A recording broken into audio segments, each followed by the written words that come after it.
এটা জাতিক উচ্চতমভাৱে প্ৰতিনিধিত্ব কৰা এটা বিষয় হ'ল সাংস্কৃতিক উপাদান। এই সাংস্কৃতিক উপাদানৰ জৰিয়তে সেই জাতিটোৰ বিভিন্ন পৰিচয় বিভিন্ন সময়ত প্ৰকাশিত হয়, তাৰ পৰাই সেই জাতিটো সমৃদ্ধ হয়। নমস্কাৰ জনাইছোঁ, ডেমক্ৰেচি লাইভলৈ স্বাগতম জনাইছোঁ। মই মৰম কুমাৰ এই মুহূৰ্তত এগৰাকী বিশেষ ব্যক্তিত্বৰ কাষত উপস্থিত আছোঁ। হয়তো সেইগৰাকী ব্যক্তি সংবাদ মাধ্যমৰ নয়নৰ মণি নহয়, কিন্তু নয়নৰ মণি হ'ব পৰাকৈ তেওঁ বিগত সময়ছোৱাত এনেকুৱা কিছুমান কাম কৰি থৈছে।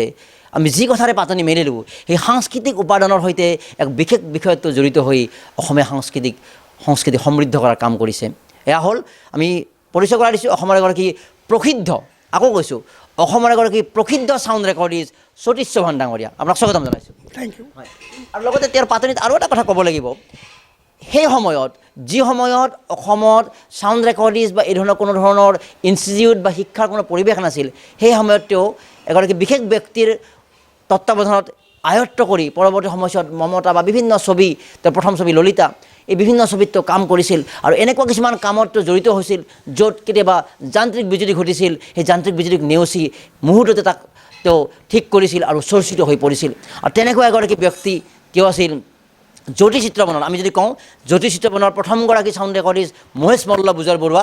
তেওঁ আছিল পুনে ফিল্ম ইনষ্টিটিউটৰ প্ৰথমগৰাকী, যিটো প্ৰথম বেটছ, এই প্ৰথম বৰ্ষৰ তেওঁ ডিগ্ৰীধাৰী আৰু গ'ল্ড মেডেলিষ্ট আছিলে। হয়তো এই কথা বহুতে গম নাপায়। আৰু সেইগৰাকী ব্যক্তিয়ে তেওঁক যথেষ্ট মৰম কৰিছিল, শিকাইছিল আৰু তেওঁৰ তত্ত্বাৱধানত থাকি কামবোৰ আগবাঢ়িছিল। আমি আপোনাৰ দৰে এগৰাকী ব্যক্তিৰ পৰাটো আমাৰো সাংবাদিকতা জীৱনৰ আমাৰ সৌভাগ্য, কিন্তু আপোনাৰ দৰে ব্যক্তিত্বৰ মুখখন চিনাকি নহয় অথবা আমি অৱগত নহয়, এইটো আমাৰো দুৰ্ভাগ্য ক'ৰবাত, কিন্তু ছিষ্টেমটোৰ ক'ৰবাত দুৰ্ভাগ্য। প্ৰথমতে আমি জানিম যে আপুনি এই যে ছাউণ্ড ৰেকৰ্ডিষ্টৰ কামটো আৰম্ভ কৰিছিলে, আৰম্ভ কৰাৰ সময়ছোৱাত আপোনাৰ ওচৰত সেই জ্ঞানটো নাছিলে ক'ৰবাত, কিন্তু মহেশ মল্ল বুজৰ বৰুৱাই আমাৰ হাতত ধৰি শিকাইছিলে। তো সেই আগ্ৰহটো কেনেকৈ হ'ল, কেনেকৈ শিকিলে, বা সেই শিকাৰ প্ৰচেছটোত কিমান জটিল আছিল আপোনাৰ কাৰণে? নাই, প্ৰথম মানে কি, আমি ইয়াতে সৰুৰ পৰা এনেই ডিষ্ট্ৰিক্ট লাইব্ৰেৰী, ৰবীন্দ্ৰ ভৱন এইবিলাকত এনেই লাইটৰ কাম কৰোঁ। হেৰি কৰি আৰু আমাৰ প্ৰগতি শিল্পী সংঘ আছিলে, তাত আমি ড্ৰামা চামাবিলাকো কৰোঁ। এনেই ইণ্টাৰেষ্টেড আছিলোঁ আৰু এই কালচাৰেল লাইনটোত। তো মোৰ মানে এক্টিং বা হেৰিত ইফালে ইণ্টাৰেষ্ট নাছিলে, মোৰ টেকনিকেল ছাইডটো ইণ্টাৰেষ্ট বেছি আছিলে। তেনেকৈ থাকোঁ। তাতে মল্লদাই তাতে পাই পেলাই তেওঁৰ হেল্প কৰিব মানুহ নাছিল কাৰণে মোক লৈ যায় জ্যোতিষত। মই তেনেকৈ 2 বছৰ তেওঁৰ লগত থাকি কাম শিকিলোঁ। এনেই আৰু তাত কোনো চাকৰি বা হেৰি নহয়। এতিয়া যেতিয়াই কাম হৈ লৈ যায়, বোলা চৌহান বোলা কাম কৰা, তেনেকুৱা কামবিলাক শিকিলোঁ। তাৰপিছত শিকি লোৱাৰ পিছত আপুনি ছবি জগতলৈ আহিলে। সত্য ডেকা নামৰ এগৰাকী ব্যক্তিয়ে আপোনাক সংযোগ ঘটালে, যিটো আপোনাৰ এখন তথ্যচিত্ৰত আমি কথা অৱগত হৈছিলোঁ। চ' ললিতা এখন অসমৰ বিখ্যাত ছবি বুলি ক'লে ভুল কোৱা নহয়। সেই ললিতাৰ সৈতে যিখিনি অভিজ্ঞতাখিনি বা এগৰাকী ৰেকৰ্ডিষ্টে কোনকেইটা কথাত গুৰুত্ব দিব লাগে, আজিতো বহুত ছফিষ্টিকেটেড হৈ গ'ল, এটা বাটন টিপিলে বহু কথা আহি যায়। তেতিয়াতো হেণ্ডমেড আছিলে, নিজৰ যিটো আমাৰ মেনুৱেল বুলি কোৱা হয়, মেনুৱেলি বহুত কাম কৰিব লগা হৈছিলে। এখন ফিল্মৰ ৰেকৰ্ডিঙৰ ক্ষেত্ৰত কি কি সমস্যাৰ সন্মুখীন হৈছিলে, কিমান জটিলতা আছিলে, ললিতাৰ অভিজ্ঞতাৰ পৰা অকণমান যদি কয় আপুনি আমাক। না, তেতিয়াতো ডাবিঙৰ কথা নাই, direct recording, one time spot recording গোটেই। আপোনালোকে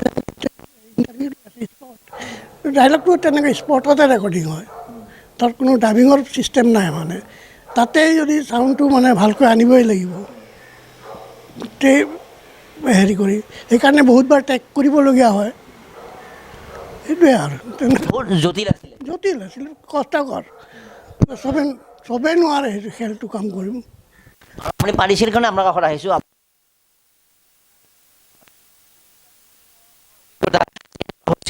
বা আমি ইমান ছাউণ্ড নোহোৱা হৈ গ'ল, বা আমি বাৰে বাৰে ল'ব লগা হ'ল, বা ছাউণ্ডটো কেনেকৈ পৰীক্ষা কৰি ক্লিয়াৰ আহিছে নাই, কি আছিলে? তেতিয়া মোক গোটেই খেলটো বৰজন দাই কণ্ট্ৰল কৰিছিলে। তেওঁ প্ৰত্যেকটো শ্বট শুনি চাই পেলাই তেওঁ অ'কে বুলি ক'লে অ'কে, আৰু তেতিয়া আৰু হেৰি নাই আৰু। পৰিচালক হিচাপে তেওঁ বস্তু চাই লয়। তেওঁ টেকনিকেলি ছুপাৰ মান আছে। কলিকতাত কলিকতাৰ ইণ্ডাষ্ট্ৰিতে তেওঁক মানে কেপ্টেইন বুলি কৈছিলে। তেওঁতো চব বিষয়ে জ্ঞান আছিলে। তেওঁ পঢ়া শুনা তেনেকৈ কৰিছিলে, গোটেই এডিটিঙে হওক, মানে গোটেই বিষয়বিলাক, কেমেৰাই হওক, কিবা হওক, চাউণ্ডৰ হওক, চব তেওঁ পঢ়া শুনা কৰিছিলে গোটেইখিনি। অসমত এগৰাকী বিশেষ ব্যক্তিত্ব আছিল আচলতে। তেওঁৰ নিচিনাটো নোলাল, নেক্সট নোলায়, তেনেকুৱা চৰ্চা সিমান হোৱা নাই তেওঁক লৈ। নাই হোৱা।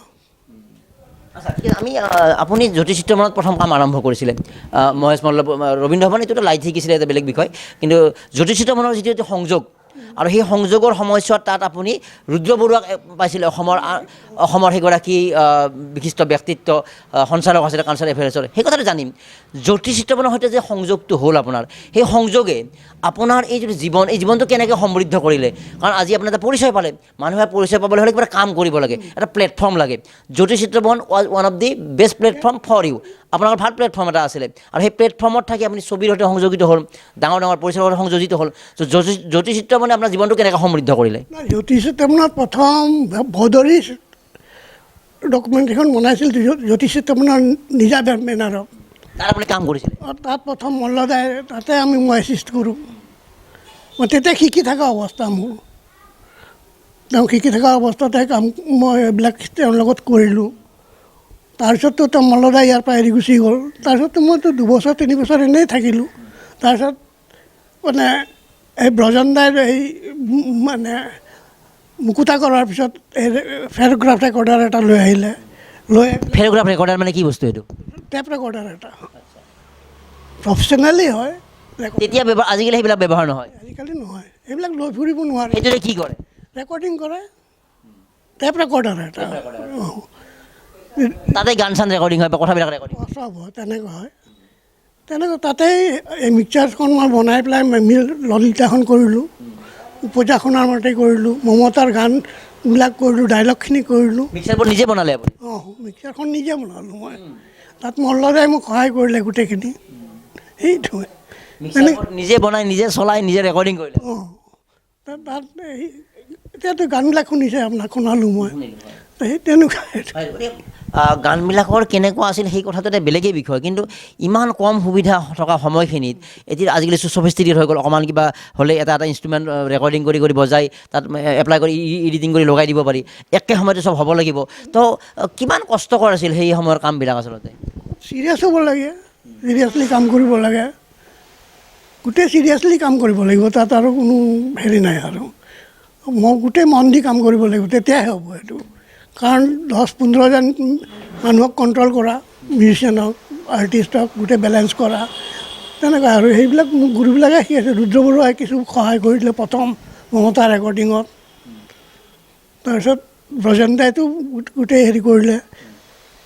সেইটো তেনেকৈ কৰিলোঁ। ৰুদ্ৰ ডাঙৰীয়া কথা পাতিম, তাৰ পূৰ্বে সেই চাপ'জ এটা গীত বা কিবা এটা ৰেকৰ্ডিং কৰিলে, কৰি লাষ্ট মুহূৰ্তত অকণমান থাকোঁতে বস্তুটো কিবা এটা খেলি মেলি এনেকুৱাকৈ অভিজ্ঞতা হৈছে নেকি? তেতিয়া আকৌ আৰম্ভণিৰ পৰা কৰিব লগা হয়? অলপ কিবা খেলি মেলি হ'লে আকৌ এটা গান 10 বাৰ 15 বাৰ ৰিটেক হয়। আজিকালিৰ নিচিনা নহয় আৰু। সেইটোৱে, তাৰপিছতহে মানে গান এটা হৈছিলে আৰু তেতিয়া মানুহবিলাকৰ যথেষ্ট যেতিয়া ছিৰিয়াছ আছিলে, হ'বলৈ বাধ্য হৈছিলে যে আমি যদি অকণমান খেলি মেলি হয়, আৰু যেতিয়া এটা কাম অতি মনোযোগেৰে কৰা হয়, যেতিয়া আমাৰ অলপমান ভয় ভাৱ এটা থাকে না, কিবা এটা হ'লে আমাৰ আৰু আৰম্ভণি কৰিব লাগিব, সেই মনোযোগৰ জৰিয়তে সৃষ্টি এটা অতি ভাল সৃষ্টি এটা হয়। তেতিয়া ধৰি লওক যদি 10টা বা 15টা মানুহ একেলগে আমি কাম কৰোঁ, কোনোবা মিউজিচিয়ানবিলাকে কাম কৰোঁ, গোটেই মানুহখিনিয়ে ইনভলভ হয়। 15টা মানুহৰ যদি ক্ৰিয়েটিভিটি লাগে, তাৰ কোৱালিটিটো বেলেগ এটা ওলায়। আজিকালি সেইটো নোলায়, কাৰণ এটা মাথাইদি সেইখিনি নহয়গৈ কেতিয়াও, আৰু কেতিয়া হ'বও নোৱাৰে মোৰ মতে। মানে আগৰ সেই সময়ৰ কামখিনিৰ এটা বিশেষত্ব বেলেগ আছিলে সেইটোত, কাৰণ 15টা ক্ৰিয়েটিভ মানুহৰ সৃষ্টি থাকে তাৰ লগত জড়িত। আপুনিতো আমি যিমান দূৰ জানো 94 73 পৰা 94 চনলৈকে জ্যোতিষিত্ৰমনৰ সৈতে ৰেকৰ্ডিষ্ট হিচাপে জড়িত হৈ আছিলে। অৰ্থাৎ 94লৈকে প্ৰায় আধুনিক কথাবিলাকো আহিছে, তেতিয়ালৈকে বিভিন্ন ছবি নিৰ্মাণ হৈছে। তো আপুনি 2টা পৰ্যায়ে পাইছে মানে সেইখিনি। তো এই এগৰাকী ৰেকৰ্ডিষ্টে, আমি যদি আজিৰ মানে টেকন'লজি বা ছফ্টৱেৰ বা সেইবিলাক লক্ষ্য কৰি যদি ক'বলৈ যাওঁ, কোনকেইটা কথাত গুৰুত্ব দিব লাগে? আপুনি যিহেতু অসমৰ এগৰাকী নামত জ্বলা ৰেকৰ্ডিষ্ট হিচাপে আমি জানো, গতিকে আপুনি এটা পৰামৰ্শ কি দিব যে ফিল্ম এখনৰ ৰেকৰ্ডিষ্টৰ সময়ত বা গানৰ ৰেকৰ্ডিঙৰ সময়ত এই ৰেকৰ্ডিষ্ট এগৰাকী এইকেইটা কথাত গুৰুত্ব দিব লাগে? কোনকেইটা কথাত গুৰুত্ব ৰাখিলে ভাল ৰেকৰ্ডিষ্ট এজন হ'ব পাৰি? মানে গান যদি ৰেকৰ্ডিং কৰিব লাগে, গানটো আগে বুজি ল'ব লাগিব, আৰু গানটো বুজি লৈ তাৰ লোকেশ্যন, পৰিৱেশ গোটেইটো আনিব লাগিব, তেতিয়াহে গান ভাল হ'ব। তাৰ সেইটো নহ'লে কিন্তু গান ভাল নহয়। যিমানে টেকনিকেলি বেলেঞ্চ নকৰক, সিমানে কোৱালিটি নিদিয়ক, গান হিট হয়। সেইটোৱে। এইখিনিতে আৰু এটা কথা মনত পৰিছে, এবাৰ আপুনি এটা শ্বুটিঙৰ সময়ত প্লে'গ্ৰাউণ্ডত কিবা এটা কৰি আছিলে, আৰু তাতে আপোনালোকৰ যিখিনি ছিষ্টেম, কেমেৰা বেয়া হৈ গ'ল, ছাউণ্ডৰ বস্তু বেয়া হৈ গ'ল, আৰু তাৰ সেই গোটেই ইনষ্ট্ৰুমেণ্টখিনি আপুনি ৰিপেয়াৰ কৰিলে, কৰাৰ লগে লগে গোটেই ইণ্ডাষ্ট্ৰীত আপোনালোক ডাঙৰ চৰ্চা হৈ গ'ল আচলতে। গতিকে সেই নলেজবিলাক কেনেকৈ হ'ল, আৰু ক'ত হৈছিল ঘটনাটো, কি কামটো কৰি থাকোঁতে হৈছিল, অকণমান এইখিনি কথা জানিম দিয়ক। না, তেতিয়া এই বৰুৱা শংকৰ মই প্ৰথম গৈছোঁ মাত্ৰ শ্বুটিঙত, মোক লৈ গ'ল, এনেই মোৰ ইণ্টাৰেষ্ট আছিল, গ'লোঁ। তাতে প্ৰথম কেমেৰাটো বেয়া হ'ল, কেমেৰাটো ভাল কৰি দিলোঁ। তাৰপিছত চাউণ্ড মেচিনটো বেয়া হৈছিলে, সেইটোও ভাল কৰি দিলোঁ। সেইবিলাক নিজে নিজে শিকা তেনেকুৱা ঈশ্বৰে দিয়া এটা হেৰি, নহয় তেনেকুৱা ইউ আৰ এ চেল্ফ মেড ইঞ্জিনিয়াৰ। তেনেকুৱা।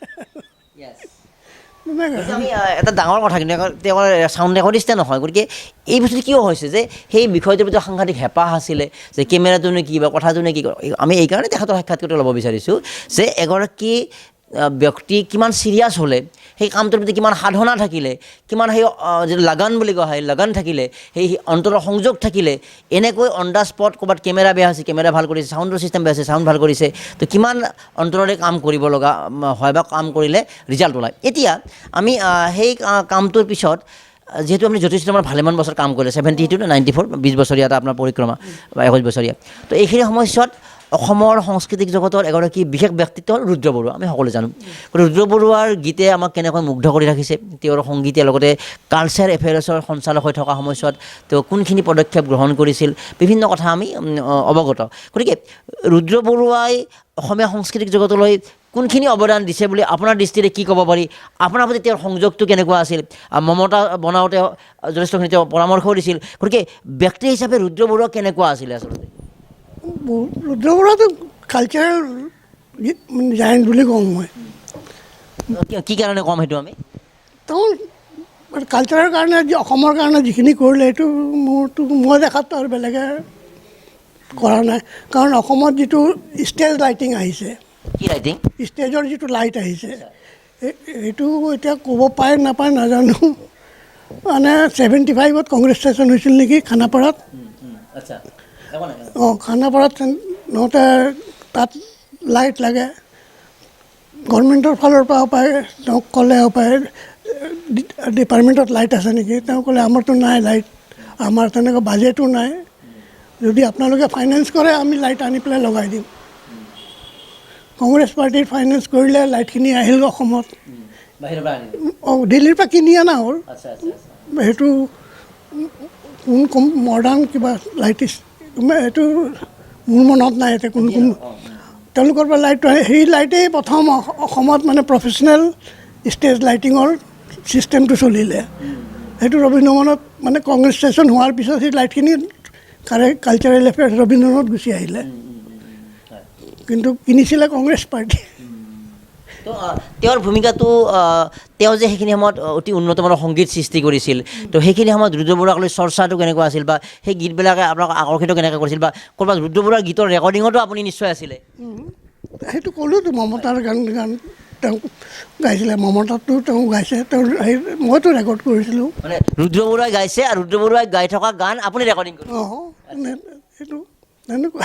তেওঁৰ গায়কীটো কওকচোন, বা তেওঁৰ ইনভলভমেণ্ট কেনেকুৱা আছিল, বা ইমান যে এগৰাকী বিখ্যাত ব্যক্তি, সেই তেনেকুৱাকৈ ট্ৰিট কৰিছিল নে আপোনালোকৰ লগত মিলি কাম কৰিছিলে?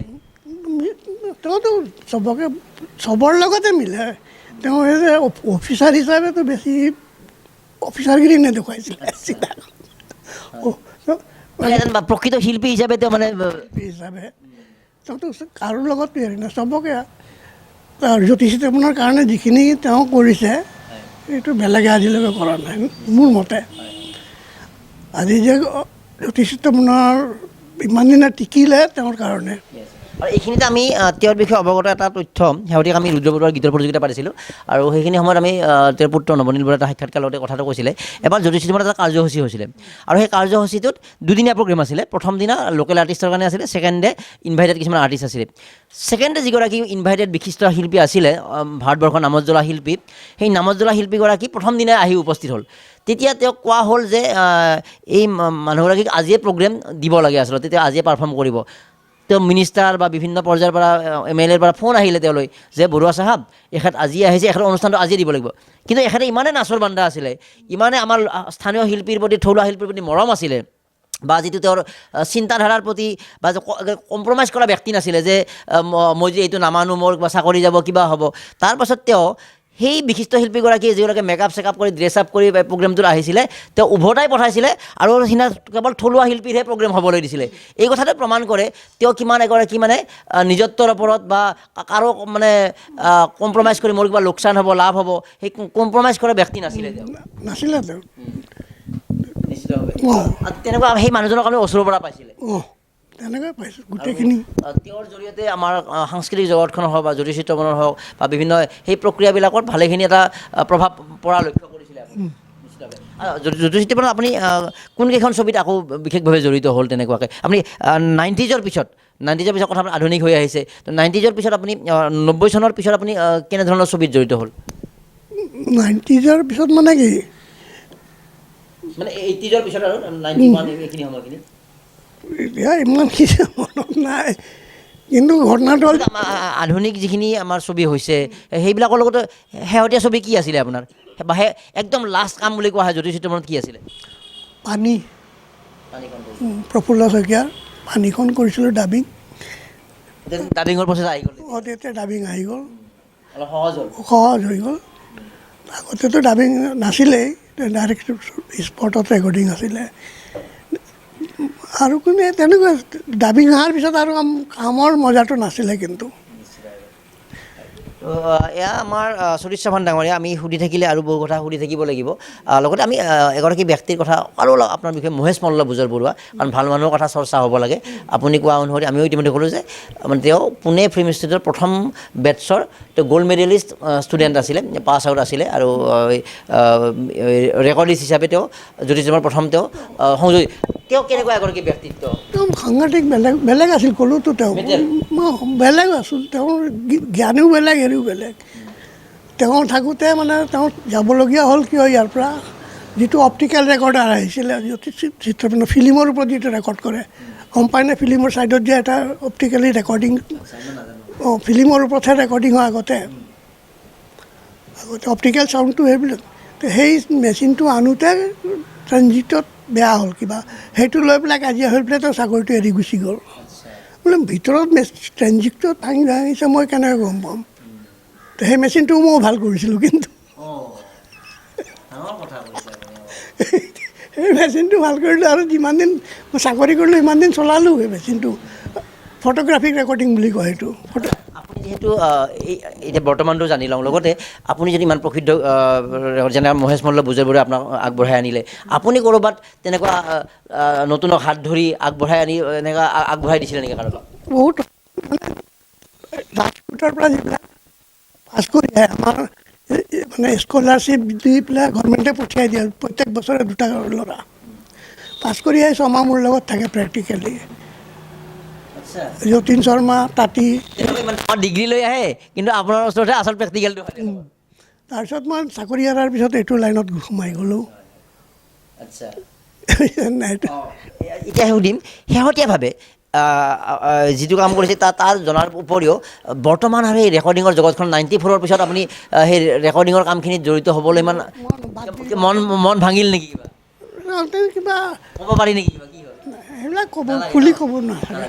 এতিয়া আমি দেখিছোঁ যে আপুনি এগৰাকী একাউষ্টিক কনচালটেণ্ট হিচাপে কাম কৰি আছে। তো এই কথাটোৱে নিশ্চিতভাৱে আমাক এটা উপকৃত কৰিব। তো একাউষ্টিক কনচালটেণ্টৰ বিষয়টো কি আচলতে, মানে এইটো অকণমান মোৰ কাৰণে নতুন বিষয়টো। চাউণ্ড ষ্টুডিঅ' বনালে চাউণ্ড প্ৰুফ কৰিব লাগে, তাৰপিছত চাউণ্ড ট্ৰিটমেণ্ট কৰিব লাগে, তাত আৰ্টি টাইম কিমান হ'ব, মানে ষ্টুডিঅ' এটা কেনেকৈ বনায় সেই কথাটো আপুনি শিকিছোঁ। মানে মই বম্বেত গৈ শিকিলোঁ, মানে বহুত ভাল ডাঙৰ মানুহবিলাকৰ লগত কাম কৰিলোঁ। তাৰমানে এটা ষ্টুডিঅ' বনোৱাৰ ক্ষেত্ৰত অল নলেজ বা প্ৰেক্টিকেলি কৰি পাইছে নেকি ষ্টুডিঅ' আপুনি এতিয়া? গুৱাহাটীত কিজানি অৰুণাচলতো কৰিছোঁ, হাফলঙতো কৰিছোঁ, গুৱাহাটীত 15-20টামান কৰিছোঁ। গোটেই অসমত কৰা বুলি ক'ব পাৰিম। আমি এটা যদি সাধাৰণ ষ্টুডিঅ' এটাত মিনিমাম কিমান বাজেট পৰিব পাৰে? আৰু দিনে দিনে বাঢ়ি গৈ আছে ডিপেণ্ড কৰিব মানে অঁ কেনেকুৱা কোৱালিটি অঁ নহয় এতিয়াতো কমি গ'ল যেতিয়াই মানে ধৰি লওক মাল্টি ট্ৰেক আগৰ ৰেকৰ্ডিং আছিলে একেলগে হোৱা তেতিয়াতো বহুত খৰচ তেতিয়াতো এটা ৰুমতে মেচিন তাতে ৰেকৰ্ডিং সেইটো আৰু আৰু ইয়াততো আজিকালিতো একষ্টিকৰো খুব এটা প্ৰব্লেম নাই একষ্টিক নাইতো ৰেকৰ্ডিং একষ্টিক ৰেকৰ্ডিং নাইতো আজিকালি সেইটোৱে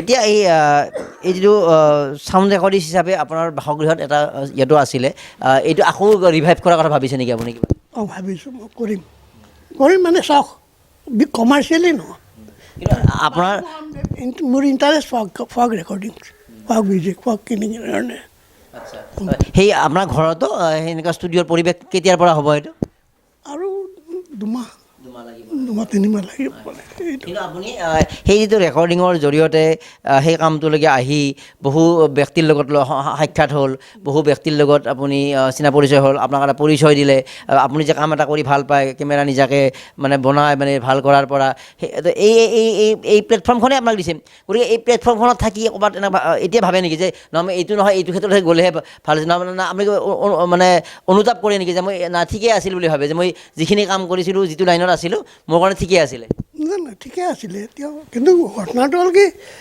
পিছত ইমান খেলি মেলি হ'ল আমাৰ লাইনটোত সেইকাৰণে মই নাই এই মোৰ একষ্টিকত গুচি গ'লোঁ সেইকাৰণে এয়া আছিলে আমাৰ সতীশ চৌহান ডাঙৰীয়া আৰু তেওঁ মহানগৰী তেওঁ হেদায়তপুৰৰ বাসিন্দা আৰু তেওঁ সেই 73 তেতিয়াৰে পৰাই সুদীৰ্ঘ 21 বছৰ তেওঁ জ্যোতিষীমত জড়িত হ'ল বহু ছবি তেওঁৰ হাতেৰে নিৰ্মাণ হ'ল আৰু ব্ৰজেন বৰুৱাৰ কথা ইতিমধ্যে ক'লে আমাৰ ৰুদ্ৰ বৰুৱাৰ কথা ক'লে সেই মহেশ মণ্ডল বুজৰ বৰুৱাৰ কথা ক'লে গতিকে এই ধৰণৰ ব্যক্তিৰ সৈতে কাম কৰি তেওঁ অভিজ্ঞতা সঞ্চয় কৰি বহু আমাক উপহাৰ দিলে গতিকে হয় শেষত আৰু কিবা এটা কথা ক'ব বিচাৰিছে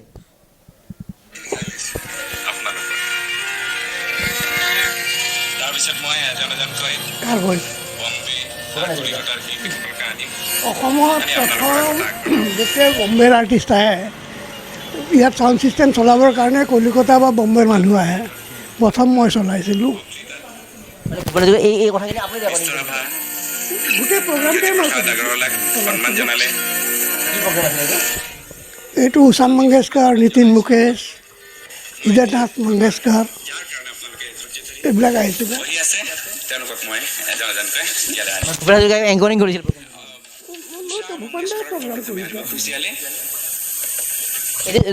জ্যোতিষিত মানে হৈছিলে প্ৰগ্ৰেম মঙলদৈ নগাঁও মঙলদৈৰ অডিঅ' ৰেকৰ্ডিংটো কৰিছিলে আপুনি কিন্তু গোটেই প্ৰগ্ৰামটোৱে চলাইছিলোঁ এই যে এতিয়া ৰেকৰ্ডিংটো যে আমি শুনি আছোঁ এই অডিঅ'টো আপুনি ৰেকৰ্ডিং কৰিছিলে ৰেকৰ্ডিঙো কৰিছিলোঁ প্ৰগ্ৰামটোৱে চলাইছিলোঁ মই সেইটো মোৰ নিজৰ পাৰ্চনেল ৰেকৰ্ডিং কৰা পাৰ্চনেল ৰেকৰ্ডিং কৰা অডিঅ' কৰিছিলে ভিডিঅ' কৰা নাছিলে তেতিয়া ভিডিঅ' নাছিলে সেইটো ভিডিঅ' এইটো 84ৰ কথা মইতো ভলেণ্টিয়াৰ মইতো ইউনাইটেড ক্লাবৰ ভলেণ্টিয়াৰ মইতো আছে শেষলৈকে আছে কিমান চনত এইটো 84 এতিয়া তেওঁলোকক এনেই আনিছোঁ নেকি আমি গান শুনিব লাগিবতো তেওঁ মাতি আনো নাই জানো এটা মিনিট দিয়ক তেওঁলোকে লাহে লাহে শুনি দিছোঁ ঠিক ঠাক কৰি আৰু এতিয়া আহিব উষা মংগেশকৰ আপোনালোকে ভূপেন হাজৰিকাই গোটেই প্ৰগ্ৰেমটো চলাইছিলে হিচাপে ভূপেন হাজৰিকাই এই প্ৰথম আৰম্ভ কৰি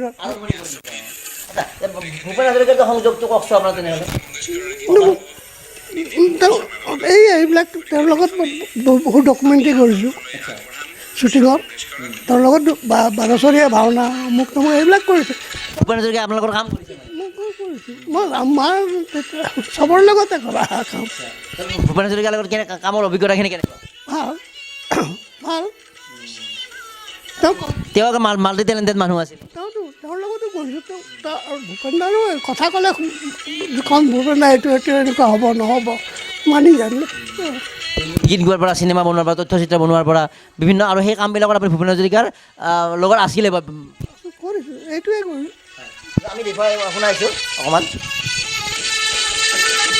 এয়া মঙলদৈত এটা প্ৰগ্ৰেম হৈছিলে তাত উষা মংগেশকাৰ আহিছিলে আৰু ভূপেন হাজৰিকাদেৱৰ উদ্যোগত এই অনুষ্ঠানটো হৈছিলে উদ্যোগত নহয় বোধহয় কিন্তু ভূপেন হাজৰিকা গৈছিলে আৰু তো আৰু লগতে এই প্ৰগ্ৰেমটোৰ গোটেই প্ৰগ্ৰেমটোৰ যিটো চাউণ্ড ছিষ্টেম গুৱাহাটীৰ পৰা আনিছিলে অঁ মই কৰিছিলোঁ আমাৰ সতীশ চৌহান ডাঙৰে এই প্ৰগ্ৰেমটো ৰেকৰ্ডিং কৰিছিলে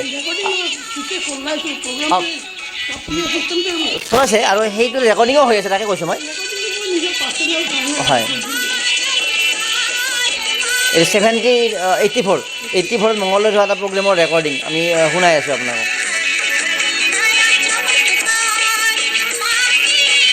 প্ৰগ্ৰেমটো আগৰখনীয়া প্ৰগ্ৰেম হৈছিল উষা মংগেশকাৰ এনেকুৱা আপুনি কেৱল ষ্টুডিঅ' বা ফিল্মতে নহয় এনেকুৱা বিভিন্ন অনুষ্ঠানতো আমি ৰেকৰ্ডিং হিচাপে গৈছোঁ মই গৈছোঁ বহুত অৰুণ দাসৰ লগত মই বহুত চলাইছোঁ মাজতে এটা ঢৌ উঠিছিলে ৰেকৰ্ডিষ্ট লগত হয় হয় হয় জুবিনহঁতৰ যেনেকৈ থাকে নহয় সেই আগতো আছিলে এইটো আমি আৰম্ভ কৰিলোঁ প্ৰথম এতিয়া আমি যিসকল লগত ৰেকৰ্ডিষ্ট থাকে শিল্পীবিলাকৰ সতীশ চৌহান ডাঙৰীয়া বহু শিল্পী অৰুণ দাস তেনেকুৱা শিল্পী অকলে তাই অৰুণৰ লগতে মই বেছি কৰিলোঁ মানে অৰুণ দাসৰ বিভিন্ন ঠাইত গৈছে মানে মেলা কৰিছোঁ ইয়াৰ পৰা ছিষ্টেম লৈ যায় অঁ চিষ্টেম লৈ যায় ছিষ্টেমটো জ্যোতি চিষ্টেমৰ পৰা ভাড়াত লৈ যায় বেলেগ চাকৰি এৰাৰ পিছত চাকৰি এৰাৰ পিছত কৰিছে এইবিলাক এইবিলাক যেনে অৰুণৰ লগত মোৰ ভাল আছিলে কাৰণে তাৰ লগত যাওঁ খিনি সমৃদ্ধ হয়তো সেইবিলাক কামতো জড়িত হৈ আছে আৰু ৰেকৰ্ডিঙৰ ক্ষেত্ৰত বিচিত্ৰ অভিজ্ঞতাৰে পুষ্ট এগৰাকী ব্যক্তি ভূপেন হাজৰিকা ৰুদ্ৰ বৰুৱা ব্ৰজেন বৰুৱা মহেশ মল্ল বুজৰ বৰুৱা কোন বিখ্যাত ব্যক্তিৰ সৈতে কাম কৰা নাই বহুত বিখ্যাত ব্যক্তিৰ কাম কৰিছিলে গতিকে এনেকুৱা ব্যক্তিক পাই আমি আহ্লাদিত হৈছোঁ আমি ধন্যবাদ জ্ঞাপন সুস্বাস্থ্য কামনা কৰিছোঁ আৰু তেওঁৰ এই অভিজ্ঞতাৰে আগন্তুক সময়ত আৰু কিবা কিবি কাম হৈ থাকক আৰু তেওঁৰ ৰেকৰ্ডিং ষ্টুডিঅ'টো সুন্দৰ হোৱাৰ পাছত নিশ্চিতভাৱে আৰু আমাৰ কাম হ'ব আৰু আমাৰ উদীয়মানসকলে ৰেকৰ্ডিষ্টসকলে নিশ্চিতভাৱে তেওঁৰ কাষলৈকে আহি কিছু কথা অৱগত তেওঁৰ আৰু এটা ৰেকৰ্ডিং দীপেন বৰুৱাই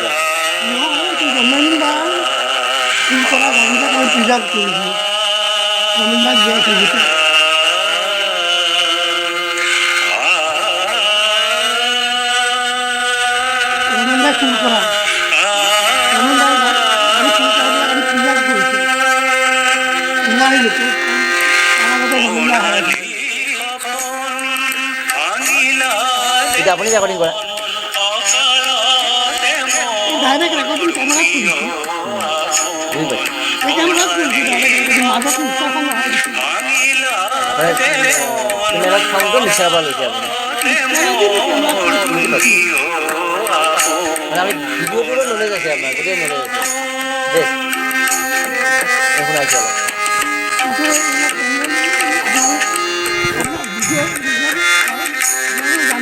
অলপ মিক্সাৰ পৰা আছে আমাৰ ষ্টুডিঅ'ত আছে এইটো ইনডোৰ কৰিছে আপুনি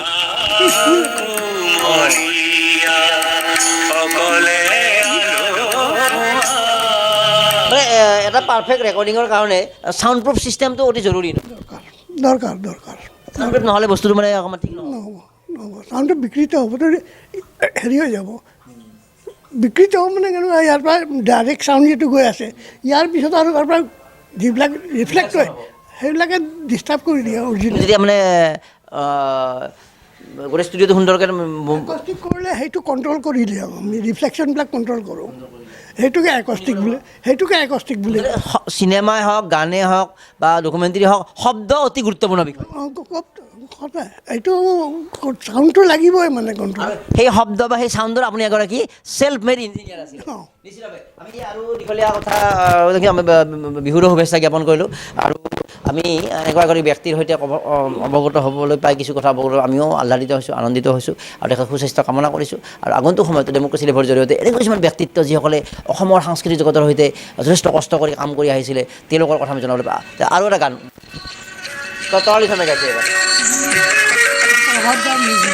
এইটো ক'ত ৰেকৰ্ডিং কৰিছে এইটো মই বনাইছিলোঁ এটা ষ্টুডিঅ' তাতে গোটেই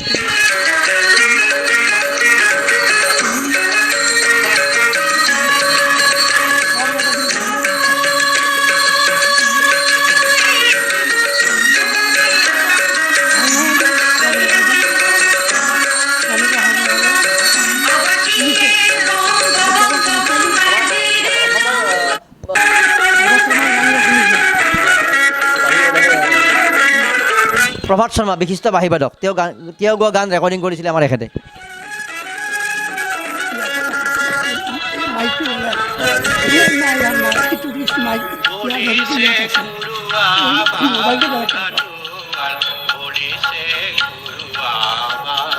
প্ৰভাত শৰ্মাই গীত গাইছে মই জনাই নাছিলোঁ কেনেকুৱা বিচিত্ৰ মানুহ এগৰাকীৰ কাষত আছোঁ আপোনালোকে ভাবি চাওক। এইবিলাক মানুহৰ চৰ্চা হ'ব লাগে, কাৰণ কি হয় কৃতজ্ঞতা এটা জাতিক মহান কৰে। আৰু আমি তেওঁ যিখিনি কাম কৰিলে তেওঁ পইচা নিবিচাৰে, কিন্তু কথাটো এইবিলাক কথা আমাক উৎসাহ দিয়ে। ইমান কষ্ট কৰি কাম কৰিছিলে, ইমান কাম কৰিছিলে, এই কথাটো আমাৰ জাতিটোৰ কাৰণে মানুহৰ কাৰণে এটা আদৰ হয়। সেইকাৰণে আমি ডেম'ক্ৰেচি লাইফে আচলতে, আৰু আমি স্বপ্ননীল বৰুৱা অসমৰ আন এগৰাকী অন্যতম বিশিষ্ট ব্যক্তিত্ব, ৰুদ্ৰ বৰুৱাৰ জ্যেষ্ঠ সন্তান, প্ৰশাসনিক অৱসৰপ্ৰাপ্ত বিষয়া, এগৰাকী সাংস্কৃতিক সংগঠক, সাংস্কৃতিক কৰ্মী, লেখক স্বপ্ননীল বৰুৱা ডাঙৰীয়া। আমি সতীশ চৌহান ডাঙৰীয়াৰ এটা সাক্ষাৎকাৰ বাবে আমাক বা এটা কথাখিনি অৱগত কৰাবৰ কাৰণে আমাক আহ্বান জনাইছিলে, আৰু স্বপ্ননীল বৰুৱা ডাঙৰীয়াকো ধন্যবাদ জ্ঞাপন কৰিছোঁ। যেনে এগৰাকী ব্যক্তি, এটা বিচক্ষণ ব্যক্তি ওচৰত আমি কাষ চাপিবলৈ সুযোগ পালোঁ আচলতে। আৰু শুনাইছোঁ আমি প্ৰভাত শৰ্মাৰ গান। কিমান চনত হ'ব এইটো? এইটো মোৰ তলৰ ষ্টুডিঅ'ত, মোৰ ঘৰৰ ষ্টুডিঅ'। এইটো মোৰ ৰজা শৰ্মাৰ ওপৰত ডকুমেণ্টাৰী। আচ্ছা, ৰজা শৰ্মাৰ ৰজা শৰ্মাৰ ফটো কৰিছিলে, ডকুমেণ্টাৰী। তাৰে মাজত এটা গান এইটো এটা। ঠিক আছে, আমি শৰ্মাৰ পৰা আৰম্ভ কৰি, তলানী শৰ্মাৰ পৰা আৰম্ভ কৰি ভূপেন হাজৰিকা, তো কিমান কিমান বিখ্যাত শিল্পীৰ সৈতে তেওঁ কাম কৰিলে ইতিমধ্যে আমি অৱগত হ'লোঁ। আৰু আমি পৰৱৰ্তী সময়ত আৰু আমি বিভিন্ন কথা জনাবলৈ প্ৰয়াস কৰিম। গতিকে আমি তেওঁক সেই কৃতজ্ঞতাই জনালোঁ আচলতে ডেম'ক্ৰেচি লাইভৰ তৰফৰ পৰা, মৰমৰঞ্জনৰ তৰফৰ পৰা, যে বিগত সময়ছোৱাত যিখিনি কাম কৰি আহিছে সেই কথাৰ জৰিয়তে এনেকুৱা কিছুমান অতি উন্নত মানৰ, উচ্চতম যিটো সৃষ্টি বুলি কোৱা হয়, ফিল্ম হওক, গীত হওক, তথ্যচিত্ৰ হওক, এইগৰাকী ব্যক্তিৰ হাতেৰে নিৰ্মাণ হৈছে। আপোনাৰ সুস্বাস্থ্য কামনা কৰিছোঁ, আৰু ৰিংকুৰ সৈতে মই মৰম কুমাৰে ডেম'ক্ৰেচি লাইভৰ বিশেষ সাক্ষাৎকাৰ পৰা বিদায় লৈছোঁ। ধন্যবাদ।